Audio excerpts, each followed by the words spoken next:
മാർവലിൻ്റെ face 5 അത്യാവശ്യം decent ആയിട്ടുള്ളൊരു series ആയിരുന്നു ഹോക്കയുടെ സീസൺ 1 എന്ന് പറയുന്നത്.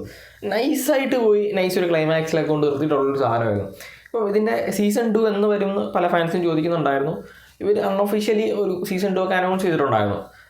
ഈ സീസൺ 2 വരികയാണെന്നുണ്ടെങ്കിൽ, ഇൻ കേസ് സീസൺ 2 വരികയാണെന്നുണ്ടെങ്കിൽ അതിൽ നമുക്ക് ജെർമി റെനറിൻ്റെ ഹോക്കയെ കാണാൻ പറ്റില്ല. അതാണ് ഇപ്പോഴത്തെ ഒരു അവസ്ഥ എന്ന് പറഞ്ഞാൽ. ഈ ഒരു സീസൺ 2 വരികയാണെങ്കിൽ അതിനകത്ത് ഹെയ്ലി സ്റ്റാൻസ്ഫീൽഡ് ലീഡ് ചെയ്യുന്ന ഒരു ക്യാരക്ടർ മാത്രമേ കാണുകയുള്ളൂ. അങ്ങനെ അത് പോകുള്ളൂ എന്നാണ് എനിക്ക് തോന്നുന്നത്. കാര്യം എന്താണെന്ന് വെച്ച് കഴിഞ്ഞാൽ, ഇതിൻ്റെ ഒരു ഡിസ്കഷൻ ടൈമിൽ, ഇപ്പം ജെർമി റെനറുമായിട്ടുള്ള ഡിസ്കഷൻ ടൈമിൽ ഇവർ പുള്ളിയുടെ സാലറി പറഞ്ഞ സമയത്ത് സെക്കൻഡ് സീസണിന് വേണ്ടിയുള്ള സാലറി പറഞ്ഞത് ഫസ്റ്റ് സീസണിൻ്റെ നേരെ പാതിയാണ്.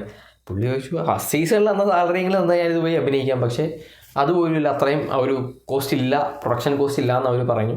പുള്ളി പറഞ്ഞു ചെയ്യാൻ പറ്റില്ല, എന്നെക്കൊണ്ട് ചെയ്യാൻ പറ്റില്ല എന്നുള്ളൊരു കണ്ടീഷനിലാണ് ഇപ്പം നിൽക്കുന്നത്.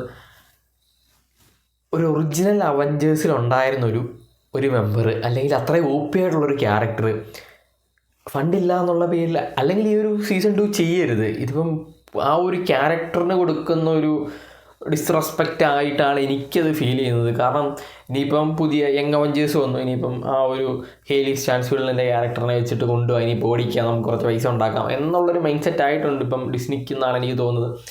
ഇങ്ങനെയാണെന്നുണ്ടെങ്കിൽ നമ്മൾ ഒരു അപരാധം കൂടെ നമ്മൾ കാണേണ്ടി വരും ഈ പോക്കാണ് പോകുന്നതെന്നുണ്ടെങ്കിൽ.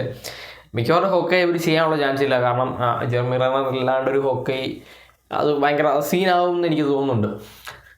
എന്തായാലും ആ ഒരു ഫസ്റ്റ് സീസണിലെ സാലറിയെങ്കിലും കൊടുക്കായിരുന്നു, അതുപോലും കൊടുക്കാമല്ലോ എന്ന് പറഞ്ഞാൽ അത്ര നഷ്ടത്തിലായല്ലേ. പറഞ്ഞിട്ട് കാര്യമില്ല മാർവലിൻ്റെയൊക്കെ ഒരു അവസ്ഥയെ.